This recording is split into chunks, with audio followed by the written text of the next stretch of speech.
इस बात का स्वागत करेंगे कि राहुल जी बिहार में आए हैं, उनको और आना चाहिए। बिहार बड़ा राज्य है, देश का सबसे गरीब और पिछड़ा राज्य है।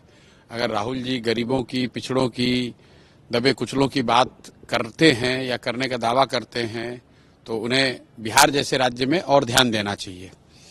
दूसरी बात, उनको ये भी जवाबदेही लेनी चाहिए कि बिहार की जो ये दुर्दशा है उसमें कांग्रेस की जो भूमिका रही है, खासकर राजद के एलआई के तौर पर, उस पर भी उनको कहीं न कहीं आत्मचिंतन करना चाहिए।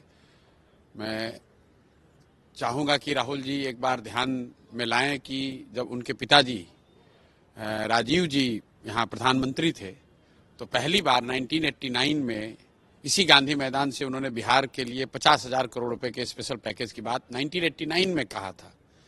और उसके बाद पूरे समय कांग्रेस, वो चाहे 10 साल जब यूपीए की सरकार रही या नरसिम्हा राव जी की सरकार रही, तब उन्होंने बिहार की चिंता अलग से, जैसे जो वादा उनके पिताजी ने किया था वो नहीं करा। खैर वो अलग बात है, वो आए, बिहार की चिंता करें, बिहार में भागीदारी उनके दल की, उनकी सोच की बढ़े, उसका हम लोग स्वागत करते हैं। आज वो गर्दनी बाग भी गए, धरना स्थल पर बैठे जहाँ पे आप भी बैठे थे। क्या लगता है उनके इस मूवमेंट को किस तरीके से आप देखते हैं, जिस तरीके से वो स्टूडेंट के पास? नहीं, मैं तो जितने समय इस चीज को हम लोगों ने, इस अभियान, इस अनशन से, बच्चों के इस प्रयास से जब हम लोगों ने जोड़ा है, मैं तो मन से आप लोग से भी दसियों बार कह चुका हूं कि जितने लोग हैं, वो चाहे चिराग पासवान जी हों, राहुल गांधी हों, तेजस्वी यादव हों, हर व्यक्ति को जो यहाँ के बिहार के युवाओं की चिंता कर रहा है, उसको बच्चों के साथ अन्याय हुआ है उसमें अपनी आवाज जोड़नी ही चाहिए। राहुल जी ने तो थोड़ी देरी कर दी, अब तो मामला न्यायालय में पहुंच गया है, उनको पहले आना चाहिए था, लेकिन खैर देर आए दुरुस्त आए हैं। बच्चों के साथ उन्होंने अपनी आवाज जोड़ी है, वहां धरने स्थल पर गए हैं, तो इसका भी मैं स्वागत करता हूं। कांग्रेस पार्टी को भी अपनी पूरी ताकत से बच्चों के साथ हुए इस अन्याय के खिलाफ आवाज लगानी चाहिए। हम लोग तो सत्याग्रह पर बैठे ही हैं, जिन बच्चों के साथ अन्याय हुआ है वो तो रोज देख ही रहे हैं। मैं तो 14 दिन उसके लिए अनशन भी मैंने किया है। न्यायालय में बच्चों की लड़ाई भी हम लोग लड़ रहे हैं। कांग्रेस पार्टी को भी उसमें योगदान करना चाहिए। कांग्रेस पार्टी में इतने बड़े बड़े वकील हैं, उन लोगों, वो कानून के बड़े जानकार लोग हैं। राहुल गांधी को कम से कम दो कांग्रेस पार्टी की ओर से ये करना चाहिए कि 2 वकील ही अपना समय ही दें बच्चों के केस के लिए। 31 तारीख को कोर्ट में सुनवाई है।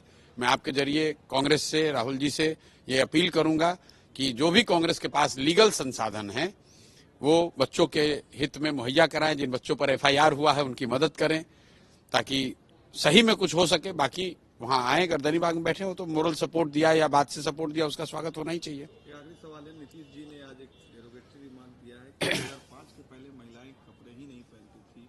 आपने भी उनके मेंटल कंडीशन देखिए, नीतीश जी, ये कोई पहली बार उन्होंने कोई डेरोगेटरी बयान नहीं दिया है। मैंने यही बात कही, 2 साल से नीतीश जी का जो आव भाव भंगिमा है वो दिख रहा है कि कहीं ना कहीं उनको कुछ मानसिक परेशानी या तकलीफ है।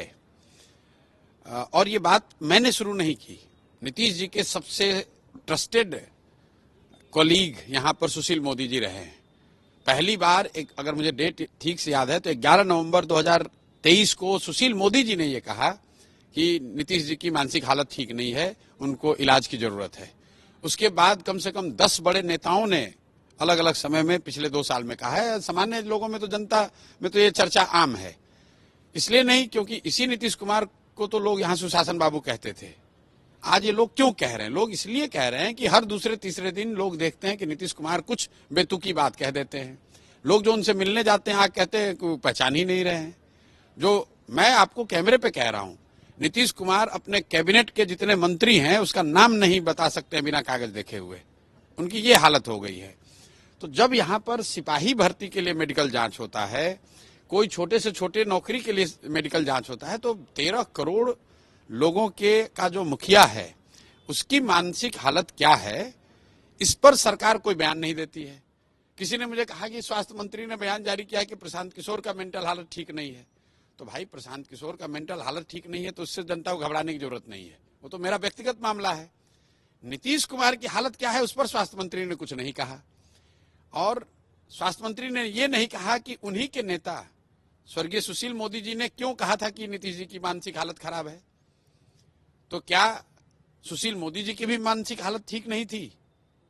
ये तो मंगल पांडे को बोलना चाहिए। इधर उधर की बात करने से कुछ होगा नहीं। और बात जब प्रशांत किशोर ने कही है तो आप ये भरोसा रखिए कि हम इसको मामले को आगे बढ़ाएंगे। हम लोग अगले 2-3 दिन के अंदर आपके जरिए ये सूचित भी कर देता हूं, हम लोग आरटीआई दाखिल करेंगे और सरकार से ये पूछेंगे कि पिछले 3 साल में नीतीश कुमार के स्वास्थ्य पर, स्वास्थ्य यात्राओं पर, स्वास्थ्य के लिए जो जांच के लिए यात्राएं इन्होंने की हैं यहां से लेकर आयरलैंड तक, उस पर सरकारी पैसे से गए हैं। तो आरटीआई के एम्बिट में है, सरकार को जवाब देना पड़ेगा कि वे कौन से जांच हुए, कौन इनके स्वास्थ्य की क्या हालत है। ये समझ रहे हैं कि भाई इस बात को टाल देंगे। भाई इस देश में कानून है, आरटीआई में वो पूछा जाएगा। कल परसों में आप देखेंगे हम लोग की ओर से आरटीआई दाखिल किया जाएगा, जिसमें ये सरकार से बाकायदा पूछा जाएगा कि नीतीश कुमार के स्वास्थ्य जांच और स्वास्थ्य को लेकर किस तरह के जांच कहां पर हुए हैं, सरकार का उस पर कितना खर्चा हुआ है और उसका परिणाम क्या हुआ है।